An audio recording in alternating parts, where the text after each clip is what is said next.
Guys, eto na yung sangyupsal natin, 149 pesos by 7-Eleven. Hello, what's up mga ka-Junjun? Ngayong araw ay may pupuntahan tayo dahil nga nagte-trending ngayon sa 7-Eleven. Meron na daw sangyupsal kaya samahan nyo na ako. At eto na nga palabas na ako. Napakainit ng panahon ngayon. Di kinatirik ang araw. Nandito na nga kagad ako sa 7-Eleven. Nahanap ko na nga at nakita ko na ngayon sangyupsal. Nga nakalagay cheesy sangyupsal. Dito yan sa 7-Eleven.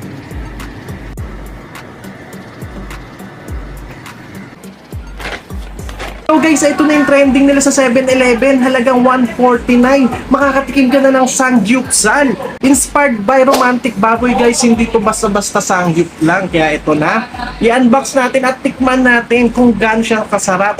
Dahil kung ikaw ay nabibigatan sa 399, 599 o 500, subukan mo na to sa 7-Eleven lamang to. Nga guys, itikman na natin to kung gaano nga kasarap tong sangyupsal ng 7-Eleven.